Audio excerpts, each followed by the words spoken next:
lahaayeen mas'uuliyiinta qaranka Soomaaliyeedna iyagoo dhinacyo. Assalamu alaykum wa rahmatullahi wa barakatuh. We are in Baydhabo believing that on Sunday we'll be able to start the process by that independent committee team beginning to meet and roll out the elections calendar, demarcating the electoral areas, developing a criteria for elections of candidates, but also providing space and the criteria for the convergence of elders who then form the electoral college.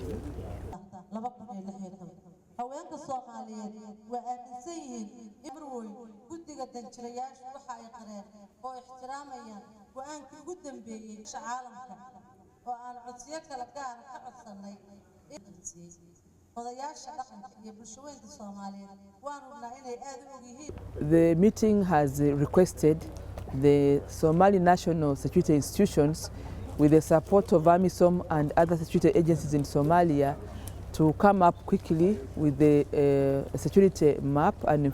the architecture that is going to be able to handle 4 main areas. 1, the demarcated electoral areas. 2, to secure the delegates. 3, to secure the candidates. And 4, to secure the electoral materials and electoral officials.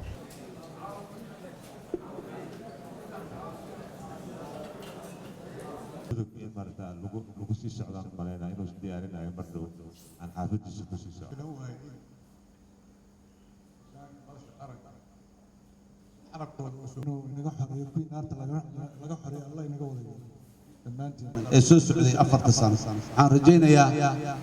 doorashooyinka kadib in dalku ay mashaariic waaweyn iyo horumar badan inuu ka dhici doono hadii aan la yiraahdo laakiin waxaan u baahanahay si aan taas u fududno kalsooni u siino kuwa jecel inay malaayiin iyo balaayiin lacaga ayaga ay leeyihiin Soomaaliya inay keenaan oo ay wax ku dhisaan oo dadka Soomaaliyeed ay dana la wadaagaan kuwa diyaar ku ah inaanan niyad jibin oo aanan tusinin waxyaabo ahay niyad jibin karo marka arrimahaasi waa arrimo aad iyo aad muhiim noogu wada dhammaanteen sidii aan mararkii hore iyo kulamadii hore ee madashuba ay guul ugu soo gabagaboobi jireen tanna waxaan rajaynayaa inuu guul u soo gabagabo waxaan rabaa dadka inaan u sheego mar kasta oo aan sii dhawaano oo howlaha noo dhimanna aan sii qabanaaba doorka madashu uu sii yaraan doonaa uu sii dhimi doonaa doorka hay'adaha kale iyo shacabka iyo dadka siyaasadda danaynaya ee tartamaya iyo waxa oo dhan iyo doorka deegaanada waxaas kor u soo kacayo oo maxaan ku raad taladu ay gacantooda ku sii wareegayaan baarlamaanka Jamhuuriyadda Federaalka Soomaaliyeed